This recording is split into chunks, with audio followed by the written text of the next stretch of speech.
Olá, estamos ao vivo agora direto do estúdio da RS Rádio no centro de Porto Alegre. Está iniciando o programa RS em Pauta, análise e debate das principais pautas do Rio Grande do Sul, do Brasil e no mundo. Eu sou o jornalista Everton Lacerda e me acompanho aqui para comentar as principais notícias, os auditores fiscais Altemir Feltrin da Silva e Jorge Ritter. Os ouvintes também podem participar enviando comentários e perguntas até o 12h30 através do WhatsApp número 51 996 697 564. O RS em Pauta é transmitido ao vivo de segunda a sexta-feira, a partir do meio-dia. Sejam todos muito bem-vindos. Bem-vindo, Feltrin. Bem-vindo, Ritter. Olá. Oi, tudo bem? Obrigado. Pois então, hoje nós temos aqui várias pautas e muitas delas estão ligadas às iniciativas do governo, né, ou à busca do governo para tentar resolver esse problema da crise econômica. Ele esteve reunido ali com os ministros do STF, o ministro Barroso e também com o ministro da Fazenda. O que parece é que o governador está fazendo tudo o que pode, mas está meio perdido nessa busca aí de soluções, né? Um pouco diferente talvez do que ele tenha pensado lá na época de campanha, quando ele pintou que havia soluções um pouco fáceis talvez para o nosso estado. Mas até agora ele não avançou em nada. Não sei o que vocês têm acompanhado e têm visto nesse sentido. Bom, os projetos estão na Assembleia e parece que está fazendo água, né? Então o governo vai ter que mudar alguma coisa. Estava escutando hoje uma entrevista do Ranolfo, que é o vice-governador, falando sobre as questões ali da segurança, né? O protesto da Urgirme Sindicato, que está ameaçando fazer uma greve. Então isso aí é evidente que o governo vai ter que sentar e ver as condições e alterar alguma coisa, né, nesses projetos. Por outro lado, é a política, né? O mundo... Então, é uma coluna interessante da Thaline Opitz, né? Dizendo que uma coisa é a política, outra coisa é a técnica, né? Então as coisas têm que ser processadas no meio político. Às vezes a análise jurídica acaba ficando num plano não tão importante quanto a gestão política. Mas eu acho que hoje, sem dúvida alguma, em primeiro lugar, bom dia, Everton, bom dia, Jorge. Bom dia. Bom dia aos ouvintes. Eu acho que a notícia do dia é justamente essa questão relativa ao movimento dos servidores públicos do Rio Grande do Sul, né? Então, mais uma vez, nós tivemos ontem a capital com uma grande movimentação, uma grande mobilização, tanto do magistério quanto de outras carreiras. Agora, essa notícia da previsão de uma greve também da Polícia Civil, né? Então, eu acho que isso só vai aquecendo a temperatura para a previsão que nós temos de que sejam levados os projetos à votação na terça-feira da próxima semana, dia 17 de dezembro, mas, obviamente, tudo isso tem uma repercussão, né? Tem uma repercussão não só externa, mas também interna dentro do parlamento. Obviamente, as assessorias e os parlamentares estão acompanhando todo esse processo. E, como a gente sabe, dentro da política se trabalha muito com expectativa de urna, né? E 2020 é ano de eleição. Então, veremos o que vai acontecer na tramitação desses projetos. E ontem mesmo não foi muito fácil a vida do governador, porque eles estavam tentando também aprovar ali o Código Ambiental e, através de uma liminar, não conseguiram. Vão tentar resolver isso hoje para talvez conseguir votar amanhã. Ou seja, tem uma pressão da sociedade para que eles também não passem em regime de urgência os projetos que o governo está tentando. Até o presidente ali da Assembleia, o presidente da Assembleia não, o Frederico Antunes, que é da base do governo, deu uma entrevista falando que o judiciário não deve ferir a autonomia e interferir nos interesses, na forma de agir do legislativo, né? Embora o deputado ele também tenha que perceber que o legislativo também não pode atropelar a sociedade, porque projetos que impactam muito, como essa questão do pacote, dos vários projetos que estão nesse pacote, e também coloco nisso a questão muito importante da reforma do Código Ambiental, porque isso tem um reflexo muito grande em toda, inclusive na economia do Estado. E talvez não seja o reflexo que os empresários que estão apoiando o governo estejam pensando. Talvez esse reflexo seja ao contrário do que eles estão pensando, né? Então, quando existem projetos que interessam e impactam de forma muito importante e profunda a população, é sim importante que o debate se abra e se aprofunde. E quando se fala em debate, né, eu acho que convém ressaltar que a gente tem bem destacado nos jornais de hoje, né, a vontade de várias bases parlamentares de que pelo menos seja retirada a urgência dos projetos para que não tranquem a pauta a partir do dia 17, né? E que esses projetos passem a ser realmente discutidos e examinados. Sim, o governador ontem, enquanto ele estava lá nas reuniões, ele deu uma entrevista ali para a comunicação mesmo do Piratini. E eles têm ali o programa Hora do Piratini. Eu peguei um trechinho da fala dele para a gente ouvir aqui. O ministro tem uma visão muito clara, muito acertada sobre a necessidade de termos, depois de tudo que aconteceu no Brasil e nos estados, com a quebra dos governos em nível federal, em nível estadual, por absoluta irresponsabilidade de uma série de governantes, há uma clareza de entendimento de que o governo central, o governo federal, precisa alcançar formas de enfrentamento, de resolução, e não apenas de empurrar o problema um pouco mais adiante, resolução do problema. Agora, o que eu disse ao ministro, deixei claro, nós não podemos ficar aguardando o melhor plano, porque nós precisamos ter solução emergencial para a situação do Estado do Rio Grande do Sul. Voltar a pagar os salários em dia, aí o Estado encontrar equilíbrio para resgatar a credibilidade junto aos seus próprios fornecedores e tudo mais, depende de aderirmos ao regime de recuperação fiscal ou ao outro plano, mas que seja para já. Aqui o governador está se referindo à conversa dele com o ministro Paulo Guedes, né? E embora ele tenha jogado sempre a culpa do que está agora para os governos anteriores, e não poderia ser diferente, porque foram quem governaram o país até agora, o governador ele não consegue esconder que a corda está no pescoço de quem fez muitas promessas de campanha, no sentido de ter condições de melhorar a situação do Estado, mesmo tendo ciência na época que a situação era difícil.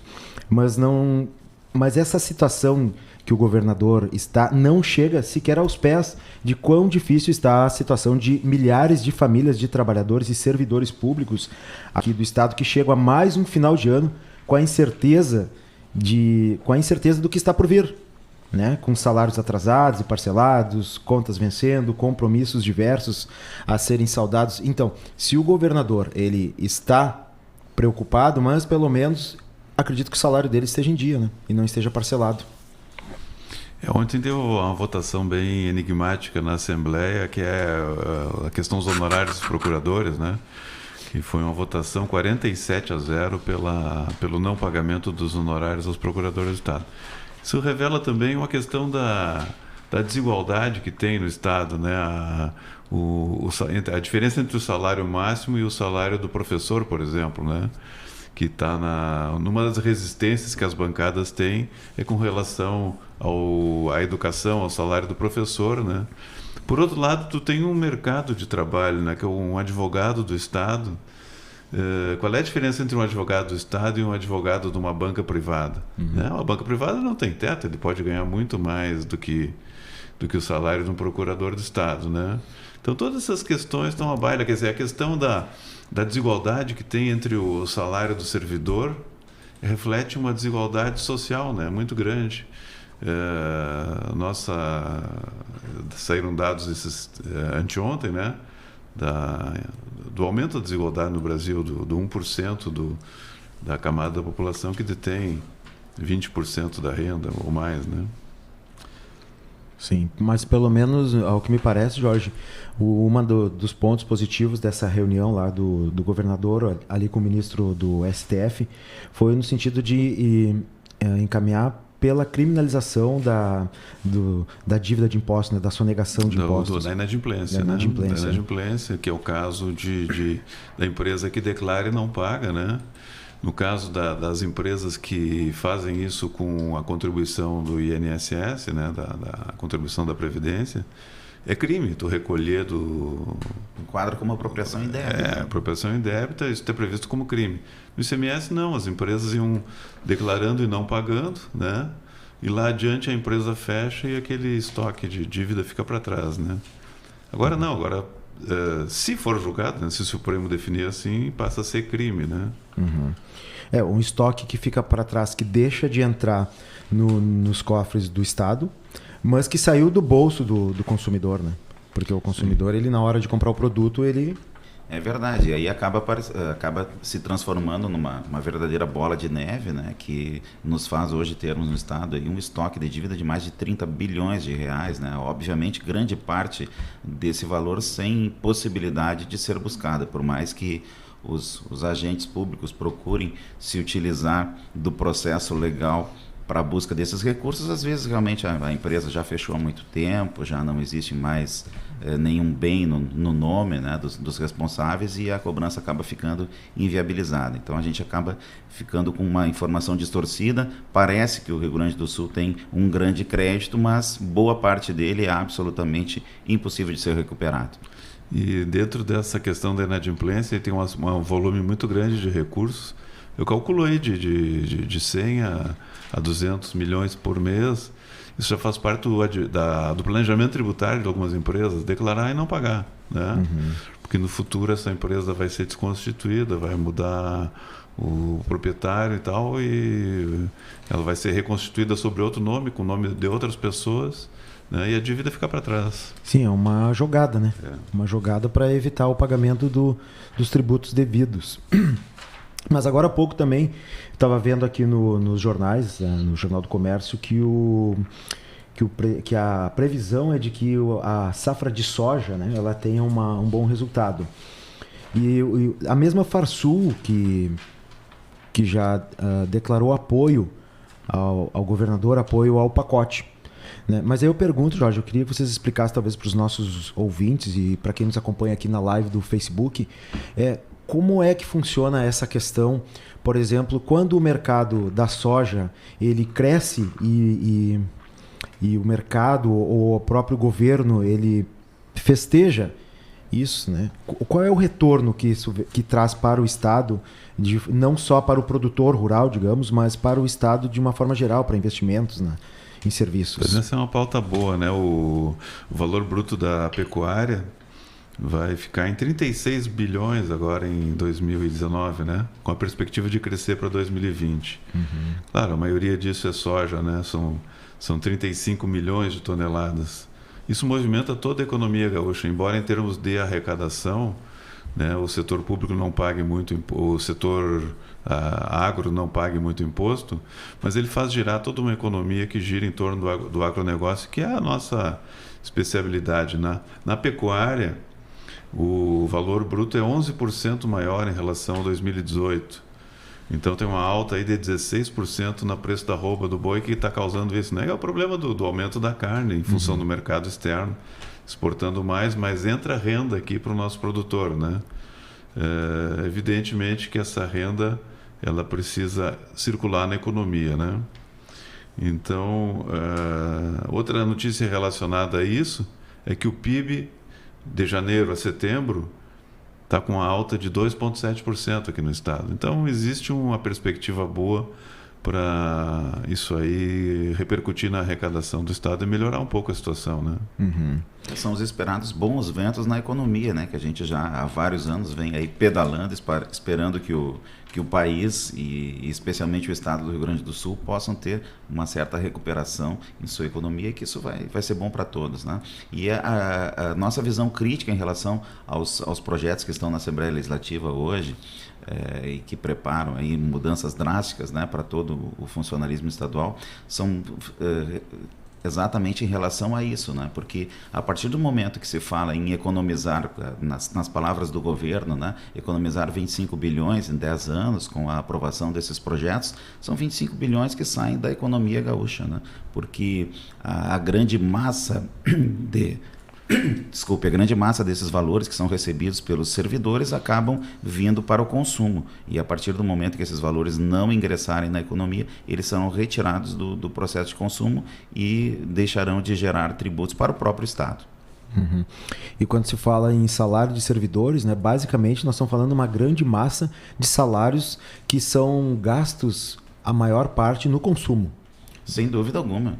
Sem dúvida alguma. Quando a gente analisar a própria forma de pagamento que o governo tem adotado nos últimos meses, né, fazendo nos primeiros dias os pagamentos dos menores salários, deixa muito claro, quando a gente tem aí valores de até R$3.000 a R$3.500, e com isso, quando quita esses valores, quita possivelmente mais de 60% da folha do número de matrículas, né? Então, a massa realmente, a massa salarial, a grande quantidade dos servidores do Estado, infelizmente tem valores de salário que são baixos. E, obviamente, dentro desse processo, o reflexo é que esses valores sejam efetivamente utilizados praticamente em consumo, porque não tem margem muita margem à poupança se tu tiveres uma renda nesses patamares, né?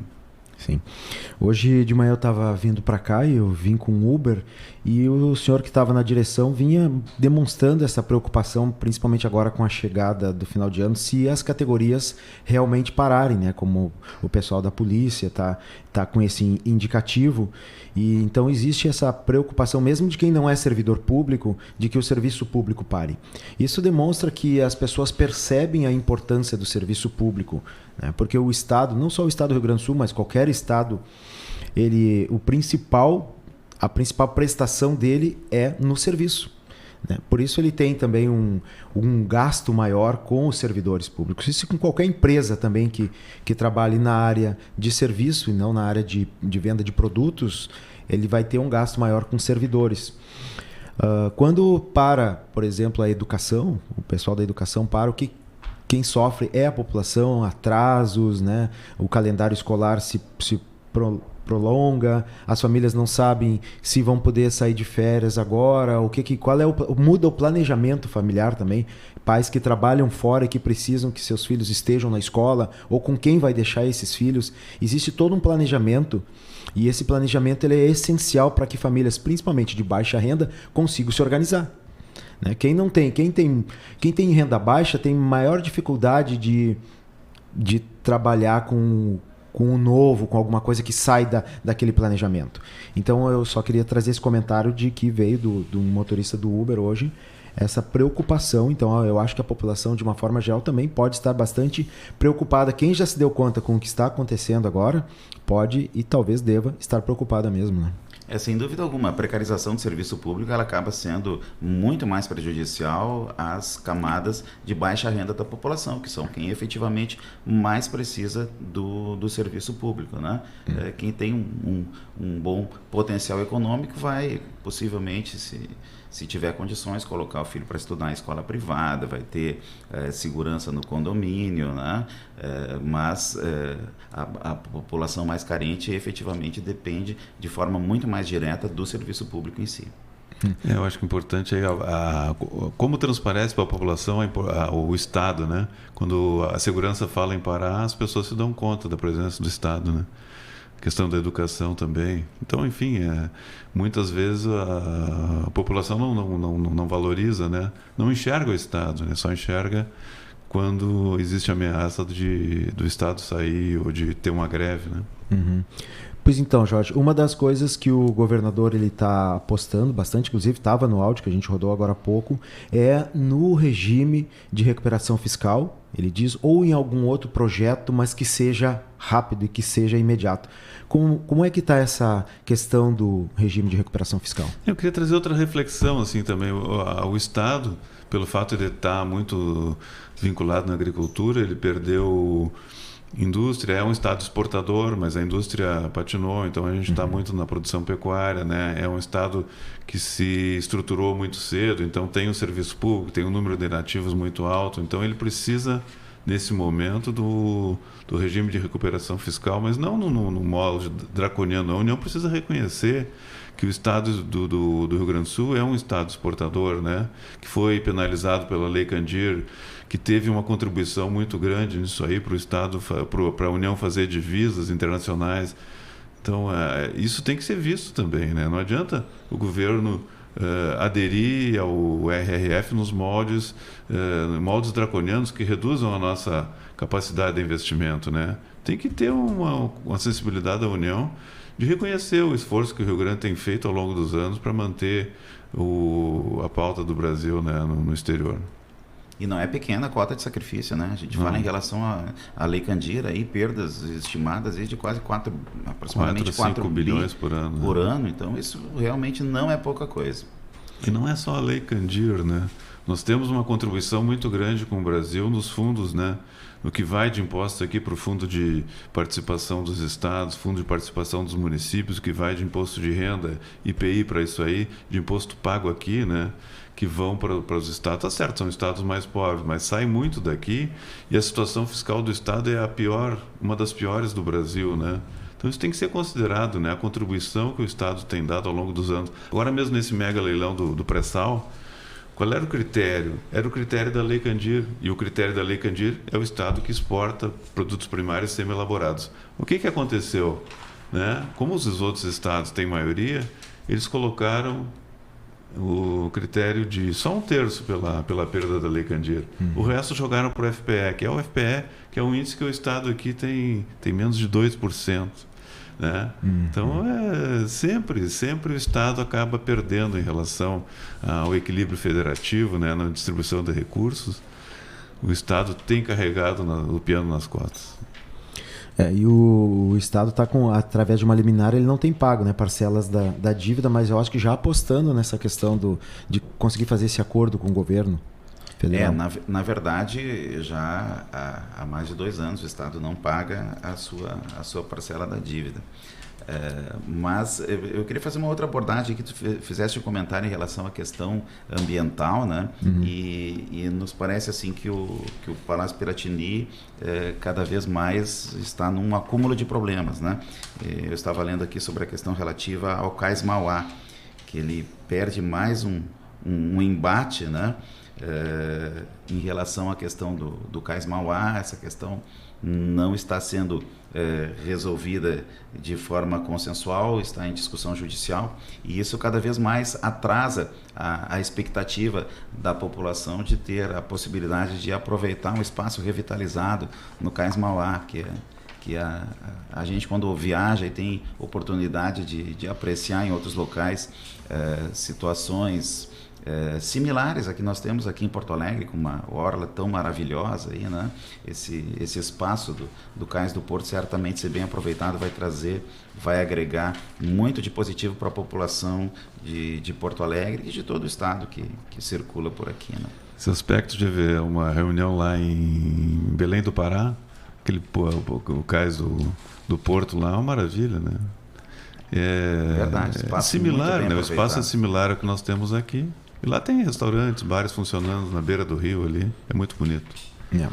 Eu acompanhei um pouco essa pauta também e eu acho que está faltando um pouco de habilidade dos nossos gestores políticos de conversar com a população, né? Porque talvez o pessoal goste mesmo dessa nova de revitalizar, mas como revitalizar aqui em Porto Alegre? O nosso povo é polêmico, sabe-se disso, né? Como revitalizar? Então falta realmente saber fazer política, mas saber conversar, porque quem reclama e não quer nesse momento não é que não queira uma revitalização, mas qual forma de revitalização? Então nós temos que tentar não empurrar a goela abaixo, né? Tem que tentar conversar e melhorar essa habilidade política aí, que eu acho que é o que está faltando. O melhor caminho sempre é o consenso, né? Normalmente, quando parar, dialogar, fazer um diálogo efetivo e colocar o bom senso em ação, a perspectiva de que se saia com uma boa solução é muito grande.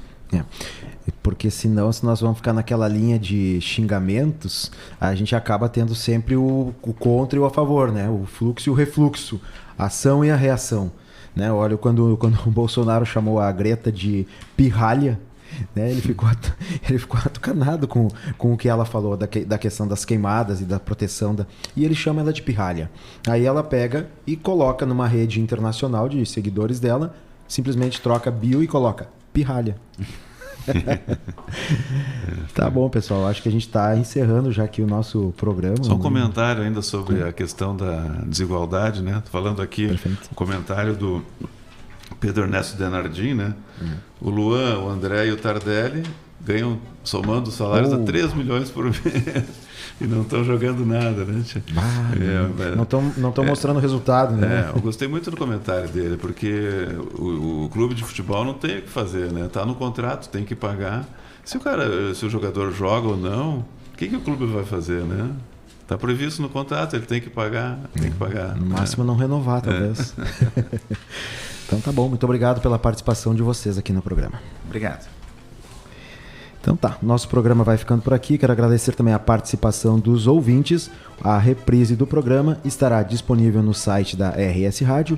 Também fica na nossa timeline lá da página da RS Rádio no Facebook. E estamos colocando também a gravação no YouTube. Tenham todos uma boa tarde.